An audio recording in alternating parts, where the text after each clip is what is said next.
আসসালামু আলাইকুম। আজকে তৈরি করে দেখাবো বাবুর্চির রেসিপিতে হাতে মাখা সুস্বাদু সালাতের রেসিপি। এই সালাদটা আপনারা ওজন কমাতেও খেতে পারেন, পোলাও বিরিয়ানির সাথে খেতে খুবই ভালো লাগে। সালাদ তৈরি করার জন্য প্রথমে আমি একটি বাটি নিয়ে নিয়েছি।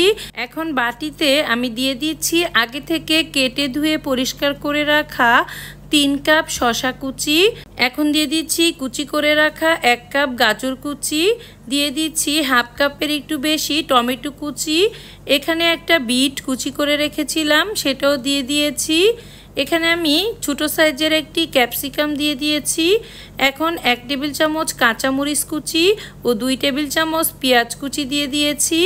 দিয়ে দিচ্ছি 1 টেবিল চামচ টমেটো সস। এখন দিয়ে দিচ্ছি পরিমাণ মতো লবণ, দিয়ে দিচ্ছি 1 চা চামচ গোলমরিচের গুঁড়া। এখন দিয়ে দিচ্ছি বিট লবণ হাফ চা চামচ। এখন আমি এখানে 1 টেবিল চামচের মতো সরিষার তেল দিয়ে দিব। হাফ কাপ দিয়ে দিচ্ছি ধনেপাতা কুচি।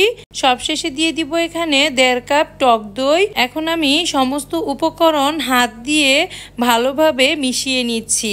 যেহেতু আমার পরিমাণটা একটু বেশি, তাই আমি হাত দিয়ে ভালোভাবে মাখিয়ে নিচ্ছি। সবসময় চেষ্টা করবেন ইনস্ট্যান্ট তৈরি করে খেতে।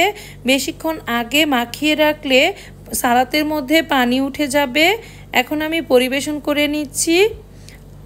আশা করি আজকের এই সালাতের রেসিপিটি সবার খুবই ভালো লেগেছে। ভালো লাগলে লাইক, কমেন্ট ও শেয়ার করতে ভুলবেন না।